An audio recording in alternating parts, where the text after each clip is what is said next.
Hemos pasado por distintas etapas, hemos pasado por épocas de cine, épocas doradas del cine mexicano, en donde evidentemente había una estética muy clara, en donde se plasmaba lo que era el cine, mayoritariamente hablando, del cine del ámbito rural, del ámbito de los prototipos, de los distintos sectores, de las distintas sociedades, ¿no? en el país, y distintos directores.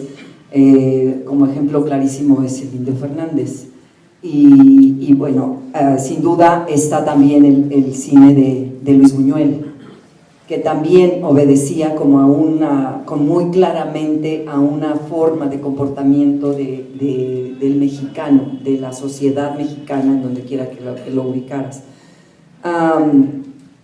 Obviamente han transcurrido muchísimos años, ha habido distintas etapas donde se ha como etiquetado el cine por ejemplo, volvemos al cine de los 70s, el cine de los 60, en donde había como, sobre todo en los años 60, había como estas películas, y 70, había estas como división del cine de autor, que era el cine que también incurría mucho a la problemática del ámbito rural, a la injusticia social, a toda esta suma de elementos que te ubicaban en esas sociedades o bien del sector muy económicamente en desventaja, o en el ámbito rural también en desventaja de oportunidades y económica. Entonces había eso. Y había lo otro también, que era el cine de las piscinas, ¿no? El cine de la sociedad urbana, del ámbito de clase media alta o de la clase alta, que también fue como muy claro esa etapa del cine mexicano, con el sector privado y el sector independiente, digamos, que tenía apoyos obviamente del Estado, recursos del Estado. Y luego viene pues la etapa de las películas en los años 80, que venían las películas de las ficheras, donde se hacía un cine urbano, pero reflejando mucho se han sido como esas etiquetas de nuestra cinematografía. Yo no sé qué pasa en el extranjero, la verdad no he tenido la oportunidad de hacer como estas encuestas de cuáles son los ingredientes que determinan, aparte del idioma, o digo que sería como iberoamericano, pero saltando Brasil, pero aparte de eso, sí hay ingredientes realmente que te hagan determinar que es una película mexicana, salvo las muy obvias que he mencionado, ¿no? Entonces, y ahora viene como en los 90, pues era una etapa de cineastas también muy jóvenes, de los nuevos cineastas, digamos, que por eso se llamaba así como cada vez era el nuevo cine mexicano, en distintos momentos. El nuevo del nuevo. Y entonces eran películas que hacían con otro tipo de preocupaciones los directores que eran pues de las generaciones recién egresados o del CCC o del CUEC, que son escuelas ya mucho más, el CUEC tiene mucho más, es una escuela más longeva, pero el CCC pues dio como un semillero de directores con estas preocupaciones del cine también urbano, digamos, ¿no? Y de muy jóvenes. Y ahora estamos en esa etapa también, ¿no? De películas. Siempre ha habido películas muy comerciales que no sé, yo repito, no sé qué ingredientes, aparte del ámbito rural, de los prototipos, en estos últimos tiempos de la violencia, del narcotráfico, que determinen esa película es mexicana. Yo creo que el cine es el cine bueno, cine malo, cine fallido, pero es el cine, aquel que logra conquistar todos los públicos, que digamos que se ubica en el cine universal, es el que vale. Tonatiuh, desde tu área, al final, estos elementos de los que habla Blanca, tú al ser cinefotógrafo, ¿tú crees que existen unos ingredientes que podrían delimitar a una determinada producción como cine mexicano?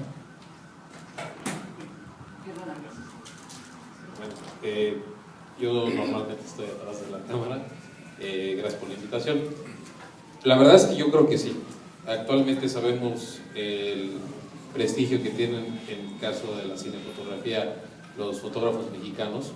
Incluso tuve la oportunidad de recientemente hacer una película fuera y me sorprende la visión que se tiene de la gente que hacemos cine, ¿no? Y no nada más de los cinefotógrafos, sino en general de la escuela mexicana, podremos decir, de profesionales de la cinematografía que se ha ido formando a partir de la época de oro.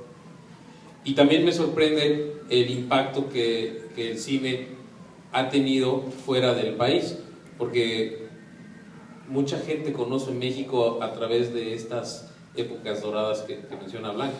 O sea, a mí me sorprendía, o me sorprende de repente la gente como conoce mucho de México a partir de estos grandes personajes que la gente conocía en las películas, ¿no? Yo creo que en concreto en la cinefotografía hay algo que está pasando con nuestra cultura que es muy visual, el color, el movimiento, que las escuelas de cine, el CCC, el CUEC y ahora nuevas, que están formando gente con una sensibilidad muy especial hacia en concreto la cinematografía, que se alimenta de todas las demás artes, y yo creo que sí hay unos rasgos que caracterizan. ¿Qué serían cuáles? Por ejemplo, a mí me parece que como crecemos en una cultura muy visual, con mucho color, con mucha imagen, los cinefotógrafos, yo doy clases en el CUEC, entonces yo veo a los chicos que llegan con una visión muy especial para fragmentar la realidad, ¿no? Los encuadres, como hemos vivido también viendo murales, hemos vivido viendo cuadros, hemos vivido viendo zarapes, etcétera, la combinación del color, la profundidad de campo, la composición de la puesta en escena, que es un poquito lo que decían hace un momentito de qué es lo que hace que algo se convierta en... Perdón, tenemos una plática fuera de aquí. Lo que hace que la gente extraiga una parte de la realidad y lo convierta en arte es mucho de la cultura mexicana. Lo ves con alguien que canta un corrido, por decir algo, o alguien que cuenta un chiste, o un taxista que te viene platicando. Esa capacidad que tiene la cultura mexicana y el mexicano en sí, de extraer parte de la realidad y hacértelo de alguna manera pícaro, alegre o incluso trágico, me parece que se ha transportado en un arte tan híbrido como es el cine, ¿no? Lo mismo pasa con los músicos de cine, obviamente con las actrices, los actores, los diseñadores de vestuario.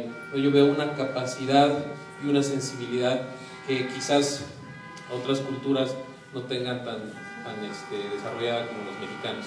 Yo me atrevería a decir que sí hay una escuela mexicana de cinematografía que, si tú quieres, está en vías de un nuevo auge, ojalá, ¿no? Pero me parece que sí, y lo vemos con los exponentes en los festivales, que la verdad es que hay una sensibilidad especial como para hacer obras de arte, por decirlo de alguna manera. Y ahora que tocas el tema de los festivales, Blanca, ¿quieres agregar?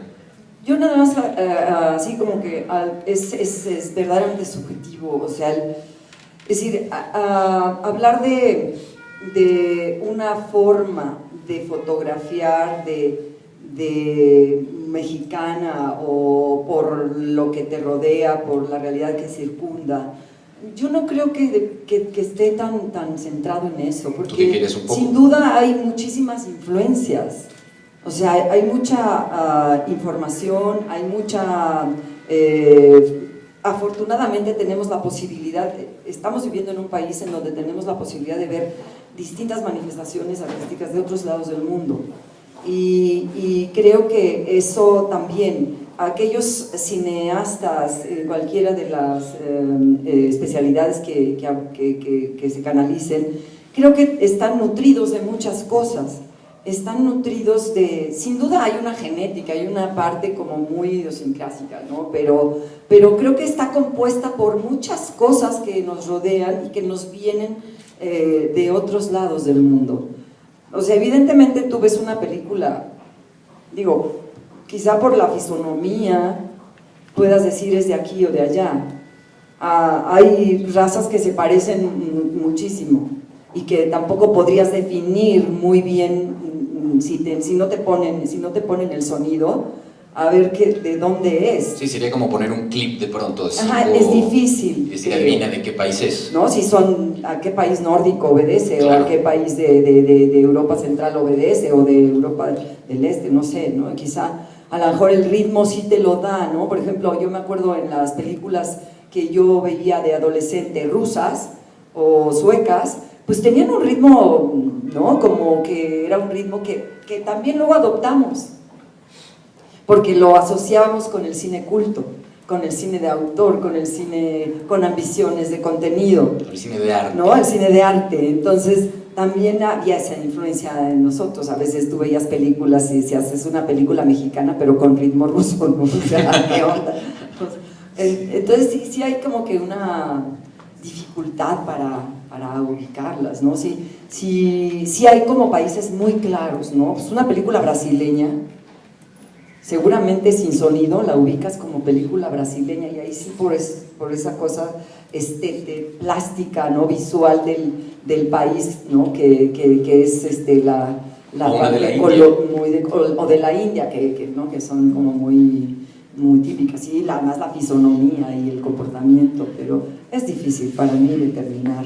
Elena, tú al final estás justamente en el mundo de los festivales de la que hablábamos, y eso te permite estar quizá desde una perspectiva más de espectadora y de curadora y de analizar como diferentes opciones. ¿Cómo ves tú este tema? O sea, volviendo a la pregunta original, bueno, con respecto a la pregunta original, yo creo que estoy de acuerdo tanto con Blanca como con Tonatiuh. O sea, creo que de alguna manera todo el cine de ficción y de documental toma como materia prima el mundo que nos rodea o el mundo que conocemos, y bueno, de ahí pues la relación que tenga como autor con ciertos mundos es finalmente lo que se refleja en pantalla, ¿no? Entonces, tanto las referencias culturales o las referencias del país en el que vive uno, como las referencias de las que se nutre de otros países y de otros documentos audiovisuales, ¿no? En términos del espectador o de la experiencia de festivales, ¿a qué te refieres exactamente? Si hay un espectador de cine mexicano. Si podemos, simplificándolo muchísimo, acomodar nuestros Blu-rays y nuestros DVDs en la sección de cine mexicano, o si en realidad, como decía Blanca, es cine que habla de mexicanos a veces, y a veces no habla de mexicanos, y a veces está hecho por mexicanos, y a veces está hecho por un staff mucho más grande. No, yo creo que es cine, y yo tiendo a estar en contra de las categorizaciones, porque eso de entrada ya presenta ciertas barreras a mucha gente, ¿no? Incluyendo al espectador. Incluso en mi caso, la palabra documental ha presentado una barrera, y la lucha en toda la experiencia de ambulante ha sido romper con ese prejuicio, ¿no? Y afortunadamente ahora pues ya hay películas que combinan el lenguaje de la ficción con el lenguaje documental, y ya no es tan clara esa línea, ¿no? Entonces yo creo que es cine, y es un cine con el cual el espectador encuentra cierta resonancia. Ese es el buen cine, ¿no? El cine que tiene como esta característica universal con la que se puede identificar en el espectador. Sí, en el caso del documental, en mi experiencia, los documentales que abordan temas de México han funcionado muy bien, ¿no? Porque es realmente una conexión más directa. Eso no quiere decir que un documental de por ejemplo, un migrante de Etiopía que se va a Italia no tenga la misma resonancia, porque es un tema que nos afecta a nosotros también de otra manera, ¿no?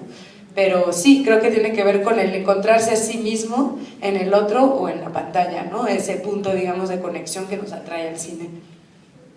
Porque al final, Eduardo, se trata quizá de identificarse con lo que ves en la pantalla, ¿no? A lo mejor es una situación donde estás viendo justamente a un personaje que no vive en la Ciudad de México, si es el caso, pero que vive una situación parecida a ti. A nivel temáticas, a nivel tú desde el trabajo como actor o incluso como guionista, ¿de qué sientes que está hablando hoy ese cine mexicano? Si es que no vamos a caer en el estereotipo como tal, pero ¿de qué historias estamos contando hoy o qué historias están, para ser más precisos, contando ustedes hoy? ¿Y qué está queriendo ver el público en realidad?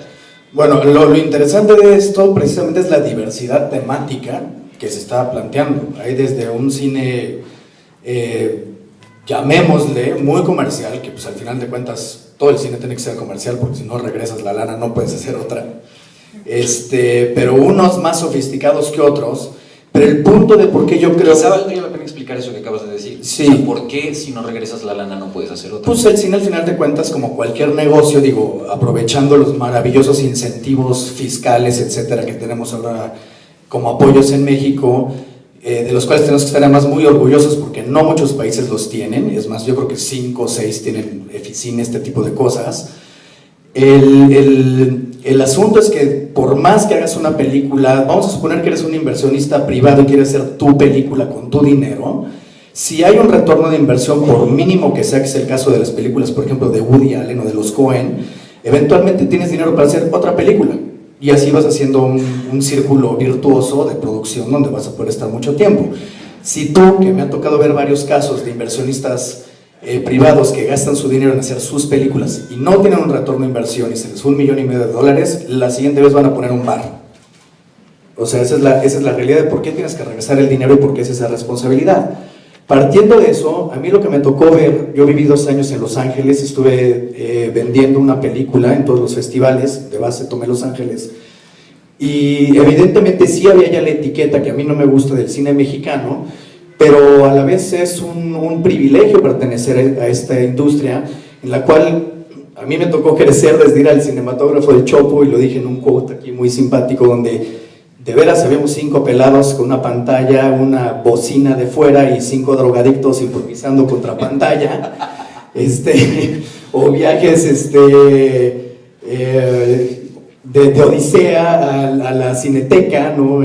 O a la UNAM, lejísimos, a ver unas cosas muy extrañas, donde eso eventualmente fue derivando y evolucionando a que hoy tenemos no sé cuántas salas hay entre Cinépolis y Cinemex, pero en verdad es gigante, es un monstruo lo que está pasando, y es un monstruo que la repercusión ya es internacional, a que cada vez que hay un festival, cada vez que hay Óscares o algo, resulta que hay un mexicano involucrado en alguna de sus áreas, y eso es de mucho orgullo, y temáticamente siempre va a haber mucho de qué hablar, por una razón que yo observé en Los Ángeles cuando vi que ahí había una crisis creativa con respecto al cine tan fuerte que por eso la creatividad se está yendo a la televisión, generando la era dorada de la televisión gringa, y el cine está bastante guaco en ese sentido ahorita. Lo que sucede en México, y nos va a suceder por un gran rato, es que en México hay conflicto. Cuando uno vive en Los Ángeles y va a trabajar a su casting o donde sea la playa, 1 hora de un lugar a otro, normalmente no pasa nada. Lo más que te puede pasar es llevar un audiolibro, ocupar tu tiempo y seguramente lo más que te puede pasar es que te ignoren, punto. Si aquí tú vas de aquí a Casa Azul o de Casa Azul para acá y tienes 20 minutos de allá para acá, en el segundo que te subas al coche ya te pusieron la araña. Llega el señor que te quita la araña y te pide un soborno y no llevas lana. Después de que consigues lana por ahí con algún alumno de Casa Azul y estás en deuda con el alumno que te pide que te lo traigas. ¿Eso es caso real? No, estoy siendo, como siempre, estoy dramatizando la situación.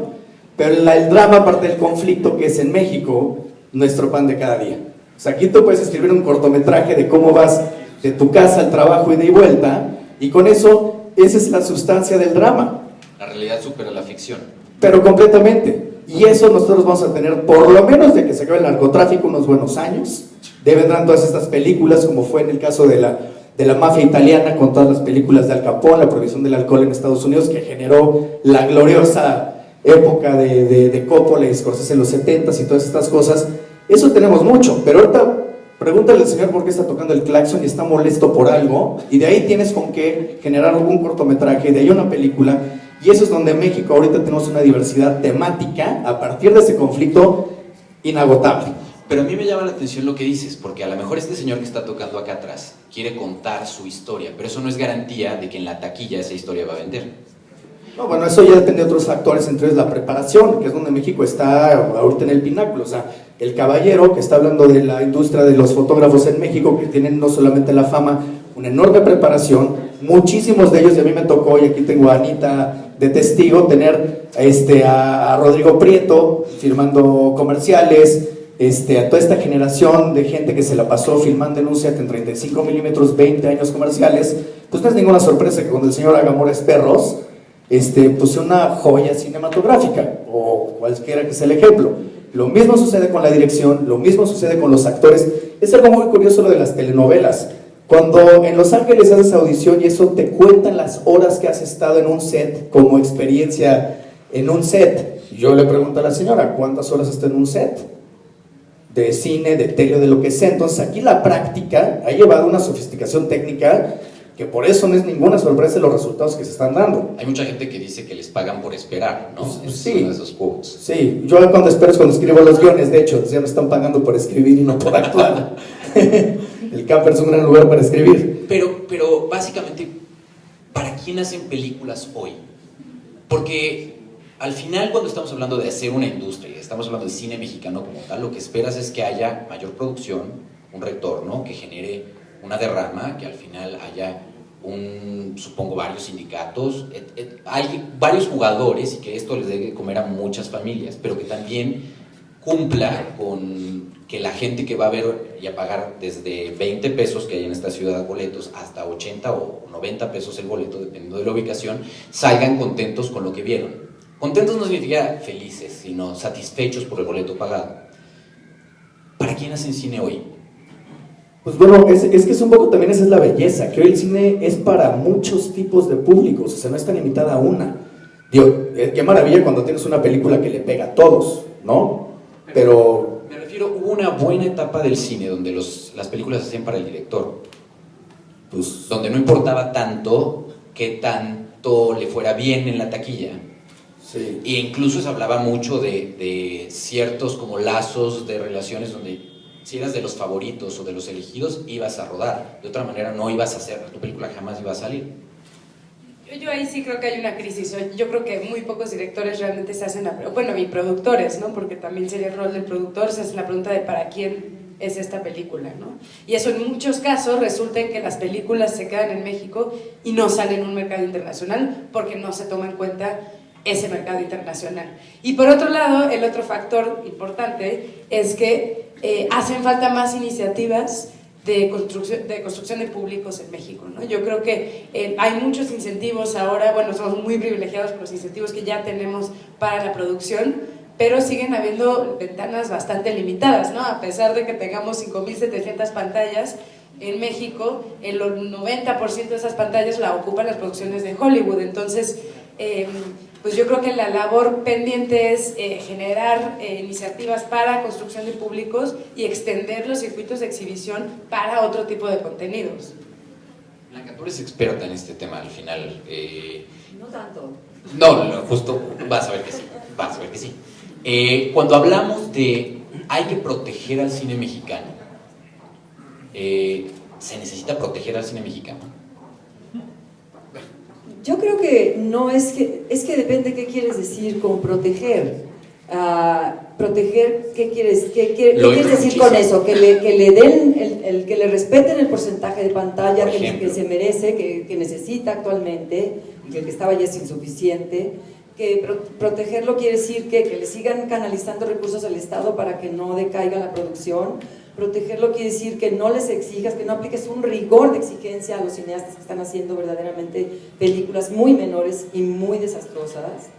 Pues yo creo que ahí hasta me atrevería a decir, si estamos hablando, como dice mi querido amigo Arroyuelo, que se requiere de una recuperación de los dineros que se canalizan para la producción de cine, sin duda creo que que hasta daño hace el canalizar recursos del Estado sin una exigencia de recuperación. Exacto, Y porque habrá quien diga, son mis que sea impuestos. a fondo perdido todo el tiempo. Creo que ahí habría que hacer una serie de modificaciones, de pequeñas eslabones ahí que habría que ajustar, tornillitos que habría que ajustar, porque me atrevería a decir que creo que haríamos mucho más, pensaríamos mucho más a qué público queremos dirigirnos para que nuestra película sea atractiva para un distribuidor, porque sabe que va a haber un sector de público que la va a arropar y que la va a disfrutar y que la va a consumir, que estar protegiéndolo de esa manera, subsidiándolo de esa manera. Ahora, si las subsidias, creo que el Estado tiene obligación de promover y difundir el arte en México, entre los que se encuentra el arte cinematográfico, pero no puede ser a fondo perdido. O el Estado convierte las circunstancias a favor para la recuperación de nuestra cinematografía, o no da ningún recurso o sigue dando recursos a fondo perdido. Y eso es injusto para todos los que pagamos impuestos en este país y todos los que cumplimos con nuestras obligaciones. Y creo que si tú quieres convertir el cine mexicano en una industria, se tiene que hacer llevar a cabo estrategias integrales. Por eso yo siempre hago énfasis en que tenemos que estar todos perfectamente amalgamados para buscar el mismo objetivo, el gran objetivo, que es mejor consumo de la oferta cinematográfica y cultural de este país. ¿Qué quiere decir? ¿Qué elementos tienen que estar? ¿Qué ingredientes tienen que estar en ese engranaje, en esa amalgama armónica y perfecta? El Estado, las instituciones culturales del mismo, los medios de comunicación, obviamente los cineastas, los creadores, verdaderamente preparándose, actualizándose para realmente entregar resultados que a la gente que conecte con el público, que tengan toque con el público, para que se promueva de boca a boca, que es la más importante, la promoción más importante, y obviamente el público. El público tiene que estar, los medios de comunicación y el público tienen que estar en ese engranaje, en esa responsabilidad como público también. Oye, tenemos una cinematografía de más de 100 años. Entonces, creo que ya hemos perdido muchísimo tiempo para la creación de públicos, para tener a nuestro público a favor. Y el público tiene también que defender aquello que está aportando para la producción de cine.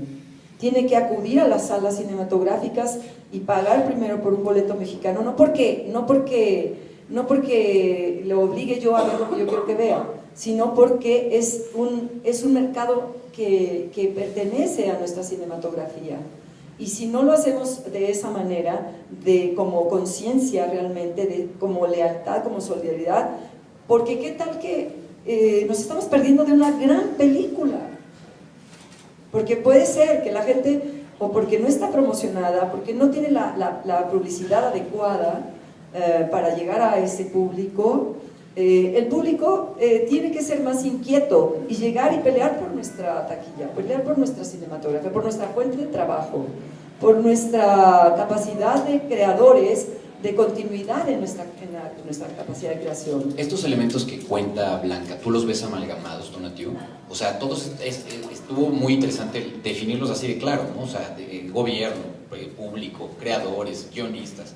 ¿Tú ves que están jalando en el mismo camino hacia justamente crear, si es que no existe ya una industria del cine mexicano? Yo me iría un poquito a la historia. El cine mexicano, por ejemplo, en la década de los 50, fue la segunda industria más rentable para el país, después del petróleo. Hay un fenómeno ahí histórico que sabemos que Estados Unidos estaba en guerra, pues dejó de producir, el cine mexicano se consumía en todo Latinoamérica, y bueno, la famosa época de oro del cine mexicano. Desde entonces no se habían producido tantas películas hasta el año pasado, que hubo 150 y tantas. ¿no? De 2000 para acá se ha ido incrementando. Sí, y a lo que voy es que hay un fenómeno bien interesante porque lo que tú decías, temáticas y demás, o sea, Pepe el Toro, etcétera, la gente iba porque estaba esta creación de los ídolos, se veían identificados, decodificaban y había todo un movimiento cultural con respecto al cine mexicano, ¿no? Los géneros como la comedia ranchera, etcétera, el melodrama, ¿no? Que crecieron y que son muy intrínsecos a nuestra cultura. Pero me voy a ir un poquito más, por ejemplo, la India sería un ejemplo bastante tendencioso porque sabemos que hacen 500 y tantas películas más que en Hollywood, pero es un cine de autoconsumo. Hay muy pocas películas hindús que se ven fuera del país y el mismo país consume y es una gran industria y tienen su Star System y la gente vive de eso. Cuando digo que en México era la segunda industria más rentable, también quiero decir que era una fuente de trabajo inmensa, y de ahí creo que también viene la escuela de los grandes hacedores de cine, técnicos. Yo puedo decir en mi experiencia, en mi rubro, que los técnicos mexicanos son los mejores del mundo, sin lugar a dudas. He tenido oportunidad de filmar en varios lados y no hay ningún técnico que se le asemeje al técnico mexicano, y lo digo en serio, ¿no? Los staff y el crew mexicano es de primer nivel en cuanto a disciplina, porque se formó así, ¿no? Haciendo películas. A mí me parece que hay una gran responsabilidad, efectivamente, del Estado. La ley existe, la cosa es que no se cumple. Y perdón, aquí siempre el coco es el exhibidor. Pero, por ejemplo, hay películas que yo he hecho, y ya no digamos que para público que no es de nicho, mi familia, ¿no? Que le quiero decir a mi tía que lo vaya a ver, que no tuvo la oportunidad de ir al estreno. Pues está en Ermita un martes a las 11 de la mañana, única función.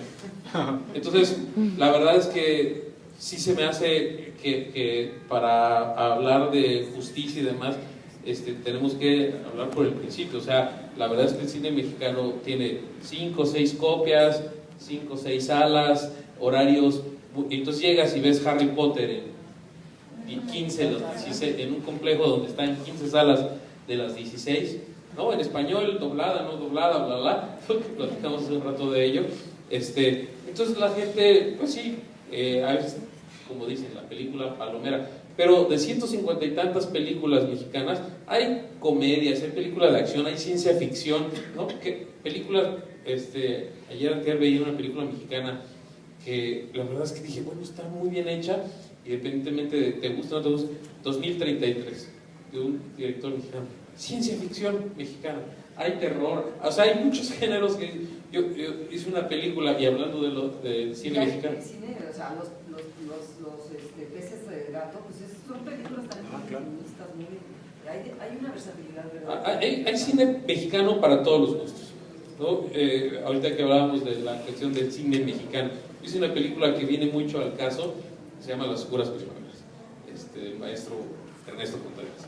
Una película que quisimos que no pareciera cine mexicano. De entrada, el casting... A ver, ¿qué quisiste decir con eso? Te voy a decir por qué. Chema Yaspic, de plomero. Irene Escuela, de trabajadora de una oficina.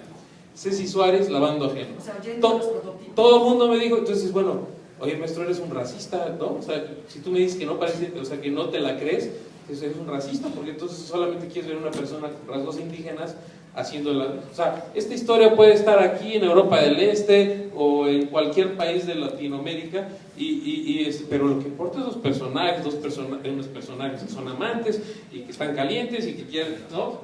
Quien la vio sabe, unas escenas eróticas muy fuertes, muy padres, que no se había hecho en el cine mexicano. La película estuvo un par de semanas en 5 salas, ni mis cuates lo pudieron ir a ver, así de que, oye, ya cuando quise, ya no estaba, ¿no? Entonces, perdón, caigo en esto rápido. Ecuador, Venezuela, Argentina, Brasil, por decir países latinoamericanos, tienen una ley donde tú no puedes transmitir algo, por ejemplo, publicidad, que es la gran escuela de muchos técnicos, hablando de mi rubro, que no se produjeron ahí. Quiero decir, tú no puedes pasar un comercial, este nuestro ya, que conoce bien la historia, la industria, tú no puedes pasar un comercial al aire si no lo filmaste en el territorio. Entonces, ¿qué pasa? Coca-Cola, Ford, Chrysler, bla, bla, filman sus comerciales en ese país. Por ejemplo, Ecuador tiene 9 millones de habitantes, todo el país, y tiene una cinematografía de autoconsumo. Hacen entre 20 y 30 películas, pero meten, de los 6 millones, meten 4 millones de espectadores ecuatorianos. Entonces, gente como Sebastián Cordero, que hizo Crónicas, Europa Report en Estados Unidos, Rabia en España, etcétera, están haciendo cine primero para su gente, y es un poquito lo que decíamos de crear público, ¿no? Porque la gente sí va a ver cine, y hay una industria, y tú llegas y hablando de mi rubro, repito, hay con la cámara que hacen hoy día Mad Max, con esas con las que nosotros filmamos, o sea, no es mejor equipo. Con los HMI, los reflectores de 18,000 watts o lo que sea, ese en México lo tenemos, ¿no? Y los equipos para editar y para hacer animación. ¿Cuál es la diferencia? El dinero que está detrás, porque en las salas la gente va, y sí, efectivamente, si tú llegas y ves 15 salas con El Hombre Araña, pues como de que no es que le digas a la gente que ver o no ver, simplemente la opción te la están marcando, ¿no? Pero luego entonces no están integrados esos elementos, no están amalgamados para realmente ir por el mismo objetivo. Eso es por lo que tenemos que trabajar toda la comunidad, para hacer planteamientos de estrategias que se deberían de seguir para darle continuidad y llegar a cumplir esa meta, que es que la oferta cultural y cinematográfica de este país se consuma de mejor manera en el mercado local, en el mercado que nos pertenece. Entonces sí creo que es indudablemente la creación de públicos. ¿Cuánto tiempo lleva Estados Unidos creando públicos en el mundo? Porque tienen todos los mercados, todos. Y hay que crear al público, esto es, al final no tenemos un exhibidor en el panel, y quizá quien más cercano podría ser a la labor del exhibidor podría ser tú, pero ¿cómo? O sea, me imagino que, poniéndonos de abogados del diablo, ellos tienen salas que quieren llenar y quieren que se llenen completas. ¿Cómo hacemos para que entonces llegue? Cuando ponías el ejemplo, es que ni mis amigos les dio tiempo de verla. Cuando quieres ver una película vas y la ves, ¿no? O sea, también eso es muy cierto. Películas pero ahí yo lo que entiendo de esto que plantea Tonatiuh es justamente nuestra tragedia. O sea, a lo que me refiero de creación de públicos es que ¿cuánto tiempo lleva en penetración el cine estadounidense en México? Ocupando, lo que decía, el 90% de las salas de exhibición teátrica, digamos, y nos avientan todas, por televisión, con los paquetes, como quieras. Esa es la manera. ¿Cómo crean públicos? Así, dando el material a que a fuerza lo veas con promoción impresionante, con unas estrategias de mercadotecnia alucinantes, porque son los magos para eso. Entonces nosotros tenemos que aprender ciertas cosas para poder llevar a cabo esa creación de públicos. Y apelamos a la lealtad primero que nada, ¿verdad?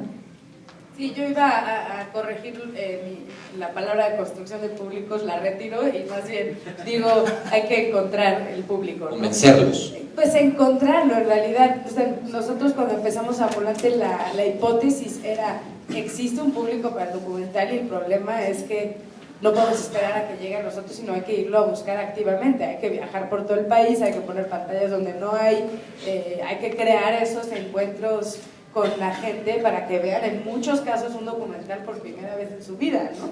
Y hablo de documental porque es lo que hicimos con Ambulante, pero es un poco la misma estrategia que se tiene que seguir, porque independientemente de todo el monstruo de mercadotecnia que tienen los grandes estudios, incluso hablando de las plataformas digitales, sigue habiendo una brecha en ese sentido en México. No todo el mundo tiene acceso a Facebook, ha sido una herramienta también para alcanzar público de manera directa, pero sigue habiendo un terreno, digamos, baldío en el que tampoco funcionan esas estrategias para alcanzarlo, sino realmente yo sí creo que ahí, y la labor de los festivales va a seguir siendo válida, es crear ese encuentro cara a cara, ese encuentro físico con el público en el que se encuentran con el cine, ¿no?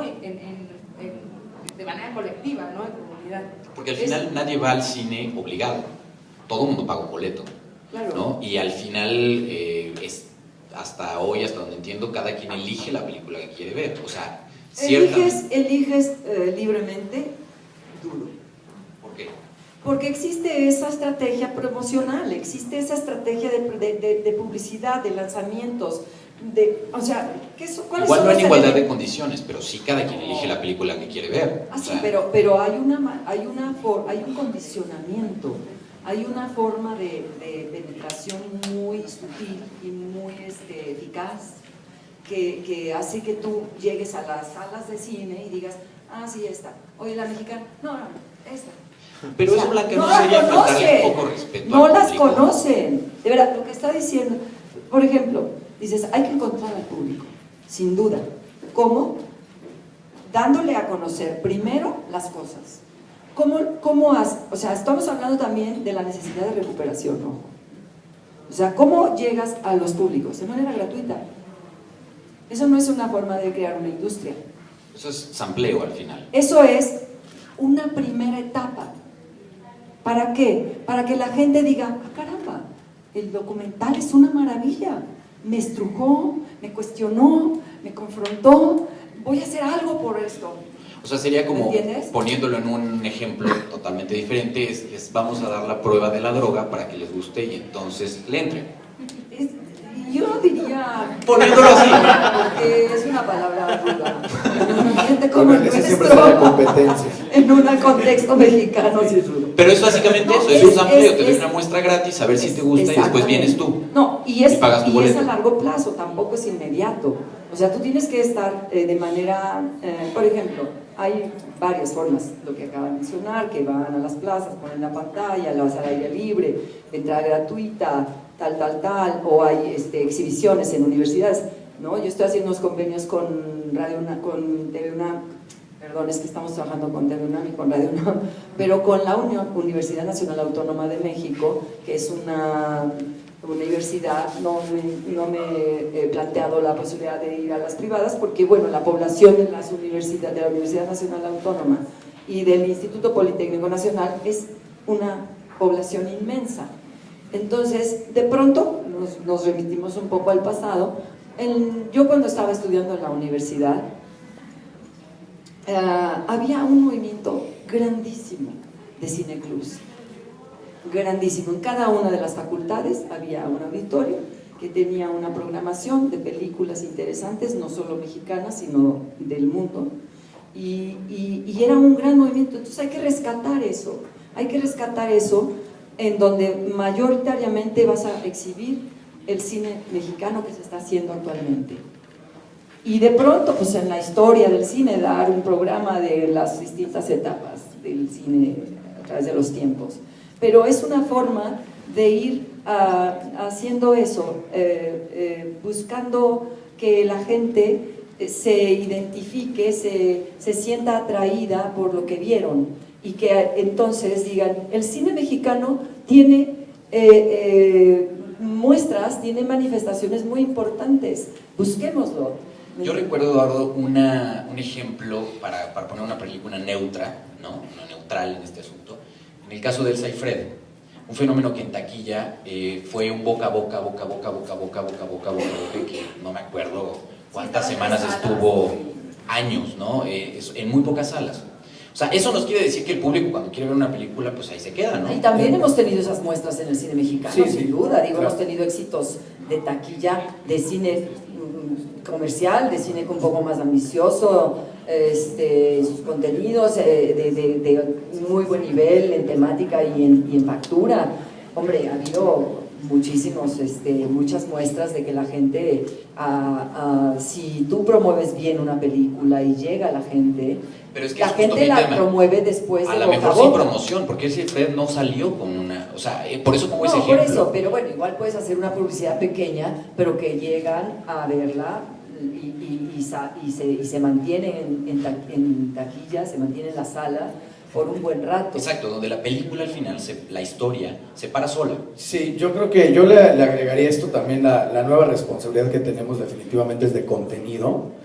Yo la competencia siempre del cine mexicano nunca la veo con el cine gringo de la sala de al lado, sino con las otras muchas cosas que puedes hacer por el mismo tiempo y el mismo dinero. Hablando de drogas, te puedes ir mejor un rave, ¿no? Por los mismos 250 pesos, te la vas a pasar increíble otras 12 horas, ¿no? Entonces, esa es la competencia real. Es que es real, ¿no? Entonces, ¿cuál es lo que yo he observado, que es algo que creo que estamos tratando de sanar en este sentido? Es que, en mi opinión, lo que yo creo es que el contenido en México es el que ha estado muy descuidado, sobre todo en la ejecución del contenido. Digo, tenés así que ahorita Televisa está con problemas graves en la bolsa y TV Azteca, se están rascando la cabeza y no saben por qué, y creo que la solución es muy fácil. Contenido. ¿Hace cuánto que no tienen material de contenido? Y si no... Exactamente, pero hay factura peor que la de Televisa, peor que la de Azteca, con un contenido extraordinario en Colombia y funciona. O en YouTube. O en YouTube, exactamente. Y lo opuesto es lo que está sucediendo con Netflix y lo que está sucediendo con Amazon, que están produciendo series originales de un enorme contenido. Entonces aquí un poco mi denuncia, ¿no? Vendría siendo cómo, o sea, por ejemplo, yo empecé a escribir a partir de que yo hacía una película, no funcionaba, decía, pero ¿por qué no funcionó? Si la fotografía es espectacular, el director es un chingón, ¿por qué no jaló? ¿No? Luego hacía otra y la otra sí funcionaba. ¿Qué tiene esta que aquella no tiene? ¿Por qué 7 días funcionó muy bien y tal otra no funcionó?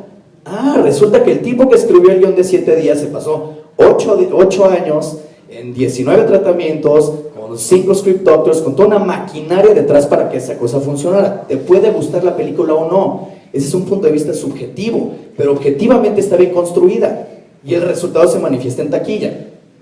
Cuando a mí me empezaron a llegar esos guiones, empecé a elegir cuál sí, cuál no, hasta que hay un momento que dije, a ver, como actor, tengo que escoger cuál sí hago, cuál no, le voy a apostar a esta porque las otras 8 no le estoy viendo posibilidad en el papel. Y a partir de eso empecé a explorar qué es lo que tenían las que sí funcionaban y así acabé escribiendo mis propios guiones con las cosas que quiero yo hacer. Lo que comprueba lo que estoy diciendo es Nosotros los Nobles, que tuve tanta curiosidad de ver cómo estaba construida que fui a tomar un taller con Gareth Larraqui a ver cómo demonios habían hecho eso. Y no me sorprendió nada de lo que escuché. Te puede o no gustar Nosotros los Nobles, pero es una película que está perfectamente bien escrita. El contenido está ahí. A lo mejor no te gusta y no te cae bien el actor, lo que tú quieras, pero la evidencia es que funciona. Amores Perros, Los 3 entierros de Melquiades Estrada, cualquier película de estas que ha funcionado en México y en cualquier lugar, porque las películas que funcionan son las películas que hablan de valores universales en situaciones muy locales. Y esa recetita la tienen las industrias importantes desde hace mucho tiempo, y por eso la industria española y la industria francesa no están funcionando como antes tampoco. Perdieron la brújula, que nosotros estamos reorientando. Acá la denuncia es que cada vez que viene Sid Field a México a dar el taller de guión, Michael Kay, Linda Seacher, Guillermo Arriaga, Gareth Larraqui, estoy sentado tomando esos talleres y lo único que no veo es guionistas. Veo actores, cómicos, mágicos, musicales y magos, y no veo un solo escritor. Y eso sí es un problema, porque entonces la responsabilidad está cayendo 100% en nosotros. Los espacios ahí están, y yo sé de una discusión de Cinépolis con los productores donde Alejandro les decía, me muero de ganas de retacar las salas de cine mexicano, mándenme las películas, yo los estoy apoyando, los está apoyando el gobierno, pero ¿dónde está su responsabilidad? Y ni modo, si el actor de telenovela se tiene que poner a escribir guiones en el camerino para poder sacar cosas de mejor contenido, pues es una responsabilidad que tenemos que tener todos ahora. Ahora tenemos un grupo de escritores, hay un taller de escritores que estamos tratando de hacer eso, porque sabes que el verdadero problema ni siquiera está en los temas, está en la narrativa. ¿Cómo estamos contando las películas? Yo encuentro ahí un asunto bastante delicado. Ese es el chiste. Que tampoco tienes por qué divertido. estar haciendo películas que, no, por ser en serie. Digo, si de algo estamos satisfechos y muy contentos es del incremento de la producción, en una producción verdaderamente variada en cuanto a temáticas, en cuanto a formas, a lenguajes, a maneras de plantearlas, a distintas estructuras. O sea, no podemos enfocarnos en hacer guiones como... Sí creo que es importante la actualización, sin duda. Y sí es importante, muy importante y todavía más importante, saber a qué público vas a dirigir tu proyecto, para en ese sentido después crear la publicidad adecuada para que llegue a ese sector que quieres que llegue a las salas de cine. Ahora, también el asunto de los exhibidores, oye, 130 películas, perdón, pero siempre dicen, es que no tiene distribuidor. Bueno, pero se supone que ya los exhibidores son distribuidores, productores, distribuidores y exhibidores. Bueno, pues, ¿qué crees? Hay como 2 meses que no ha habido películas mexicanas en pantalla, en taquilla. ¿Por qué? No sé. ¿Por qué no hay? Es cuestión de verdaderamente hacer una selección, porque sí tenemos muchas películas muy, muy fallidas. Hay un gran porcentaje de películas malogradas, pero tenemos un gran porcentaje de películas que son muy rescatables y que tienen un público, estoy segura. Y que nada más es cosa de verdaderamente darles la oportunidad en las pantallas y de hacer una promoción adecuada para las películas, porque tampoco podemos estar haciendo películas en serie. O sea, porque esta funciona, pues hay que hacer todas de esas, ¿no? Porque ya nos pasó y fue la época en donde, por esa situación de películas solamente de ficheras, entonces dijeron, no, el cine mexicano está del lado, o sea, no se puede con él. Están haciendo 8 películas al año, muy malas, vamos, venga con el Tratado de Libre Comercio sin excepción cultural. Y ahí fue un errorazo, pero no estuvimos la comunidad cinematográfica ni cultural para defenderlo.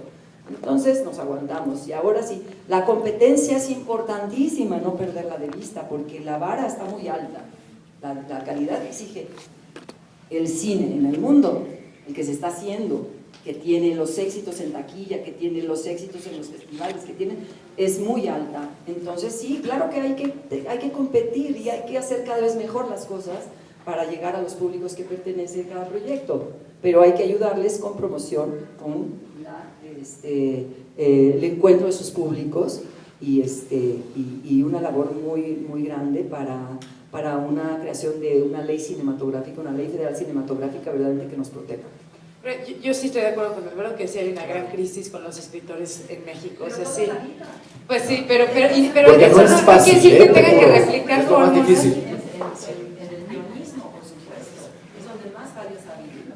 Pero no creo que sea cuestión de replicar fórmulas, sino simplemente saber cómo contar una historia, y eso sí lo veo por lo menos reflejado mucho en la ficción. Y creo que otro punto que no hemos abordado es, sí hay 240 millones de espectadores a México que van al cine, pero ¿qué porcentaje de la población, de qué porcentaje de la población vienen esos 240 millones de pesos? Al final un boleto de cine es equivalente a un salario mínimo, entonces ya de entrada es una barrera muy grande, y yo sí creo que la gente puede pagar para ver una película, porque sí hemos hecho también el ejercicio fuera del festival de meter documentales a la taquilla cobradas a un costo menor, y la gente lo paga. El problema también es los costos ya de los complejos cinematográficos en México, ¿no? Que se vuelven realmente inaccesibles. Y claro, ¿por qué? Porque están liberados los precios. Entonces también tendría que haber una estrategia bueno, de hecho están haciéndolo, ¿no? Cinépolis y Cinemex están haciendo complejos en zonas populares con precios mucho más accesibles, sí, pero no lo suficientemente accesibles. Entonces sí creo que también, por eso me refiero que tiene que estar muy bien amalgamado todo, iniciativa privada incluso, para poder crear esa tercera cadena de cines en donde tengan ese sector que está desaprovechado, que son como, no sé, 60 millones de personas que no tienen posibilidades económicas para pagar 70 pesos por un boleto. Ahora, dentro de esa amalgama de la que tú hablabas, hay un elemento que hoy más que nunca es incontrolable, que es el público. O sea, tú ya no le puedes decir al público qué ver. Esos días se acabaron.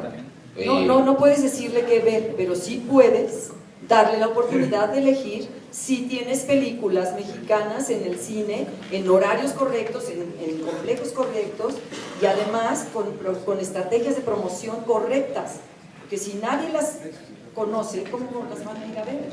¿Y sí, cómo van a elegir verla? ¿Coincides? Pero sí, y creo que a mi modo de ver está la base en lo que tú decías, José Luis, en igualdad de circunstancias. Efectivamente, creo que la publicidad tiene mucho que ver. También creo que al espectador es maduro como para poder ir a ver o no una película. Yo el ejemplo que decía es un ejemplo real de una película que hice que se llama Párpados Azules, que le fue muy bien en festivales, fuera de México le fue muy bien, Y aquí realmente estaba los martes a las 11 de la mañana en un Cinemex en Ermita. Entonces, pues sí, la gente se tiene que salir de su chamba para ir a verlo. Si no, no la puede ver y no llegó al siguiente fin de semana. Y un experimento en el cual coincido con Elena del peso, del costo de un boleto, un experimento que yo hice con una película que filmé recientemente que no se ha estrenado. En algún momento se llamó El Charro Misterioso, después se llamó El Más Buscado y ahora le van a cambiar el nombre. Pero por razones que desconozco cambió de distribuidor, etcétera. El caso es que está en el limbo, pero cuando se iba a estrenar hace unos meses salió en la piratería. Entonces a mí me gusta ir a preguntar, ir a ver qué es lo que la gente está comprando. Una película que tenía cero publicidad, y efectivamente lo que tú dijiste tiene mucha razón, el boca a boca. Yo llegué y pregunté como, pues, para que me dijeran qué onda, oye, esta película qué onda, y el cuate me dijo, es una mexicana, está chida, ¿no? Entonces, digo, oye, ¿por qué está buena? ¿Por qué te gusta? No, pues es acción, no sé qué, es un asaltabancos, etcétera, para no hablar de más. Pero bueno, el caso es que el tipo me decía que él tenía 50 puestos, o era una familia que tenía 50 puestos en el Metro Insurgentes, bla, bla, bla, ¿no? 50 puestos. Y él vendía 2,000 copias a la semana de esa película. 2,000 copias de una película que no se ha estrenado, que la gente no conoce, que no hay publicidad. Efectivamente, el cine mexicano, si tiene la oportunidad, ¿no? El boca a boca llega cuando efectivamente es una película que tiene chance de estar 2, 3, 4 semanas, ¿no? En salas, y la puedes ir a ver y la puedes recomendar, que es lo que pasó con Nosotros los Nobles. Ahora, Nosotros los Nobles, y te puedo no gustar, y como coincido con Eduardo, tuvo un nicho, etcétera, y también salió con 250, 300, no sé cuántas copias, lo cual me da mucho gusto, o no se aceptan devoluciones, porque justamente, y vuelvo a lo mismo que hablaba hace un rato, eso está creando fuentes de trabajo, y hay familias, por ejemplo, para nosotros los técnicos, por decirlo de alguna manera, pues la verdad es que poder vivir de nuestro trabajo es un lujo. ¿Cómo cuántas familias viven del cine? No, Miles. A nivel industria, miles. Y la verdad es que muy pocos profesionales de la cinematografía vivimos exclusivamente de hacer cine. Porque no, o sea, incluso directores de área, me refiero al director de fotografía, el diseñador de producción, al primer asistente de dirección, al diseñador de vestuario, o sea, que son como se llaman cabezas de departamento. Muy pocos de nosotros vivimos exclusivamente de hacer cine, lo cual es... ¿Y qué otras cosas hacen? Bueno, está los comerciales, los videoclips, ¿no? O cada quien se inventa un modus vivendi. Pero la verdad es que justamente ese es donde dices, bueno, a todos nos conviene que haya industria y que haya películas como Nosotros los Nobles, y como No se aceptan devoluciones, y como Párpados Azules, o por ejemplo, otro caso que vi, La Jaula de Oro. La Jaula de Oro, multipremiada a nivel internacional, en los Arieles del año pasado, fue la triunfadora. Fue una película que estuvo muy pocas semanas en cartelera, pero el cuate, mi marchante, ¿no? de las películas piratas, ¿no? Me dijo que vendía muchísimas. Entonces dices, bueno, ¿cómo es que en la piratería la película se esté vendiendo muy bien, y en las salas, después de 2 semanas, la quitaron?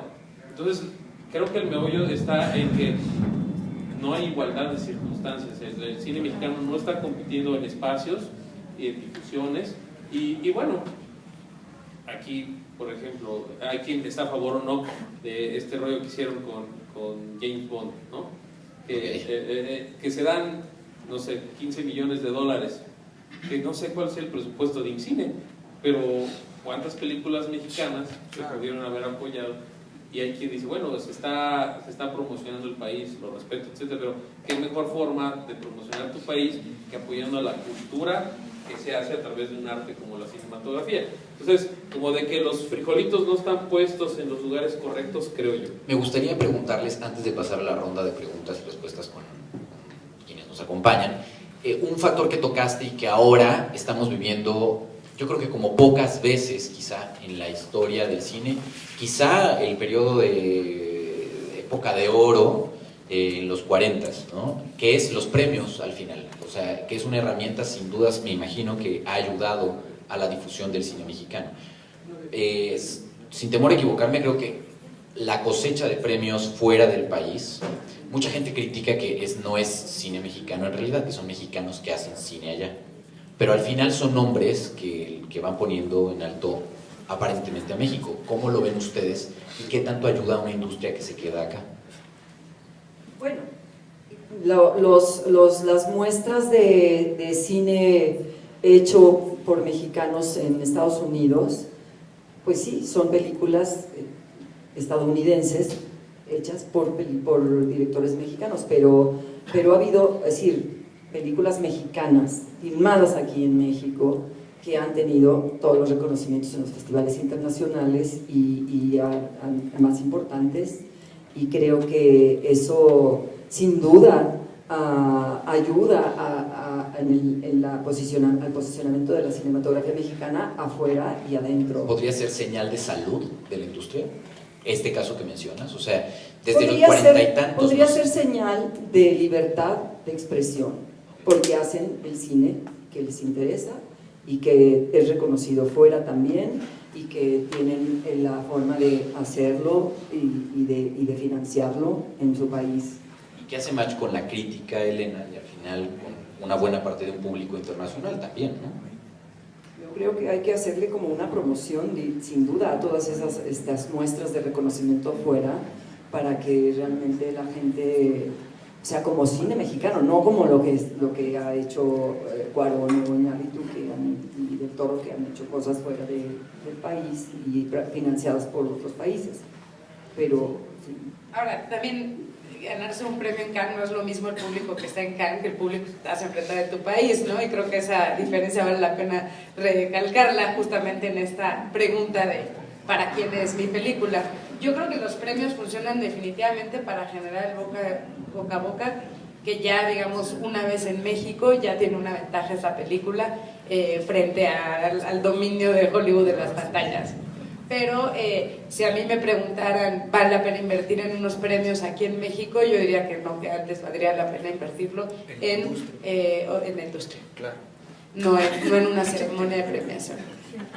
Aunque ya están los Arieles, el año pasado. Pero bueno, finalmente no tiene nada que ver el costo de una ceremonia de un Ariel o de no sé qué otros premios haya. Están los Fénix, pero ahora. Bueno, ahí sí, para que veas, yo creo que es división de esfuerzos y de presupuestos. Ahí sí creo que ahí debería de haber, por edades le corresponde la ceremonia al Ariel, ¿no?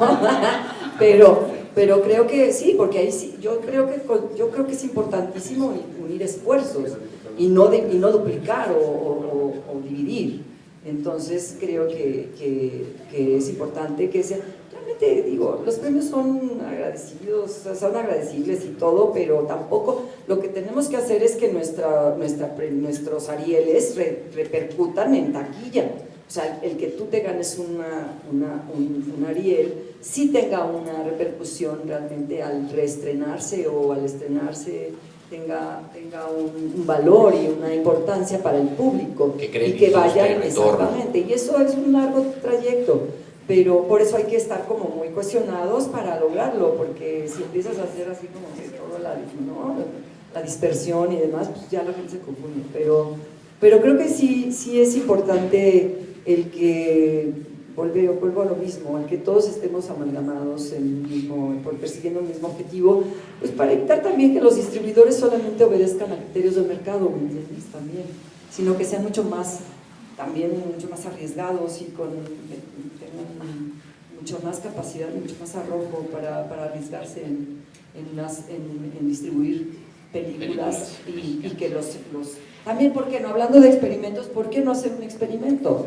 ¿Por qué no los exhibidores que han hecho su negocio en México?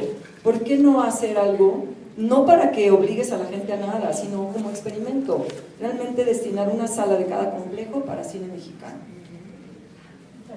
Y promocionarlo de manera equitativa como se promueven las otras, porque eso de que la gente elige, no me lo creo tanto, porque hay una manipulación fuertísima por un lado, y por otro lado también por parte de las productores, de los estudios de producción estadounidense, y por otro lado los exhibidores, digo, también están, no sé, atrapados en una manera de ahorcarlos de alguna manera las distribuidoras y las productoras estadounidenses para que exhiban las películas que ellos les van a beneficiar en taquilla, porque esta es de las taquillas más importantes, por cierto, la mexicana, ¿no?